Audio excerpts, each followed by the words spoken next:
శ్రీమాత్రే నమః. అందరూ బాగున్నారా? మేమైతే చాలా బాగున్నామండి. మీరు ఎలా ఉన్నారు? ఉదయాన్నే పూజ చేసుకొని ఇంటి ముందు ముగ్గు చాలా బాగుందండి. గడప కూడా వేసాను, చూసారా? ఉదయాన్నే పూజ చేసుకున్న తర్వాత మా పిల్లలకు టిఫిన్ చేశానండి. మా పిల్లలు నిన్న ఇడ్లీ అడిగారు, అందుకే ఇడ్లీ చేశాను. ఈరోజు ఇడ్లీ టిఫిన్ విత్ పల్లీ చట్నీ.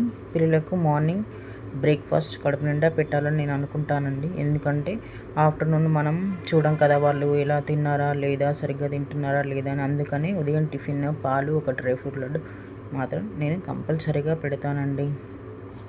పిల్లలు ఇడ్లీ ఇష్టంగా తింటారండి. మా పిల్లలు నెలలో 2-3 సార్లు కంపల్సరీ ఇడ్లీ చేసిస్తాను. వాళ్ళకి ఇడ్లీ అంటే ఇష్టం. పిల్లలు వెళ్ళిపోయిన తర్వాత నేను చేశానంటే, మా వారు బ్రష్ చేస్తున్నారని బ్రష్ చేస్తూ బయటకు పిలిచారు. ఏంటి అని వెళ్తే, ఈరోజు దొండకాయలు కాసాయి, హార్వెస్ట్ చేద్దు కానీ అన్నారండి. నేను ఒక గిన్నె తీసుకొని బయటికి వెళ్ళాను. నిజంగానే చాలా ఉన్నాయి.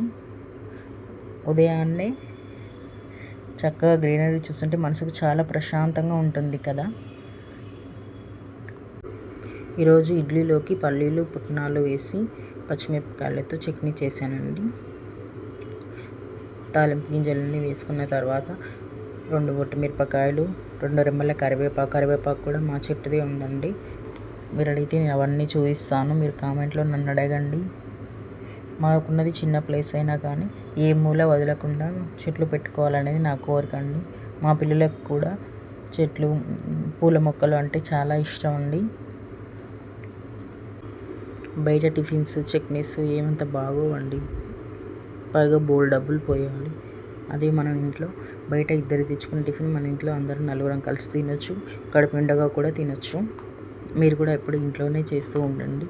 బయట ఫుడ్ మ్యాక్సిమం తెచ్చుకోవద్దండి. వీలైనంత వరకు ఇంట్లోనే ఏవైనా చేసి పెట్టండి పిల్లలకు. బయట ఫుడ్ మాత్రం అస్సలు పెట్టకూడదండి. ఇప్పుడు బిస్కెట్స్ కూడా పెట్టకూడదని చెప్తున్నారు. బిస్కెట్స్ కూడా పెట్టడం మానేయండి. పల్లీలు, పుట్నాలు వేసిన తర్వాత కొంచెం వెల్లుల్లి కూడా యాడ్ చేయండి, చాలా బాగుంటుంది. 2 చింతరెబ్బలు యాడ్ చేయండి. చట్నీ కూడా రెడీ అయిపోయింది. నా చిన్న కొడుకు ఇడ్లీ కన్నా చట్నీనే ఎక్కువ తింటాడండి. ఏ టిఫిన్ చేయని టిఫిన్స్ కన్నా చట్నీనే ఎక్కువ తింటాడు. వాడికి చట్నీ ఇష్టం, కారంగా తినాలనుకుంటాను. కొంచెం కారంగానే చేశానండి. పిల్లలు అలానే ఇష్టపడతారు. అందుకని నేను కారంగా చేసి పెడతాను. వేడి ఇడ్లీలు ఇంత చల్లటి వాతావరణంలో పిల్లలు మంచిగా తింటారండి. చూసారా, దొండకాయలు చూడండి ఎంత బాగా కాసాయో. ఇంత ఫ్రెష్ కూరగాయలు మనకి బయట దొరుకుతాయా? అస్సలు దొరకవు కదండి. ఇంత డబ్బులు ఇచ్చినా ఇంత ఫ్రెష్గా దొరకాలంటే ఎక్కడ దొరుకుతాయండి? అన్ని ఎరువులు, పిచ్చి ఎరువులు వేసి, కెమికల్స్ వేసి పండిస్తున్నారండి. ఉన్న కొంచెం ప్లేస్లోనే ఏదో ఒక చెట్టు పెట్టండి. మన చేతిలో స్వయంగా తెంపుకొని వండుకొని తింటే చాలా బాగుంటుందండి.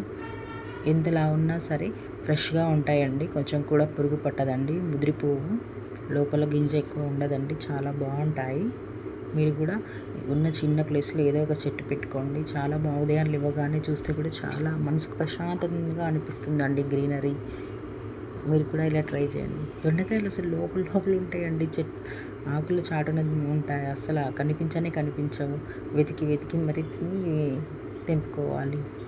నేను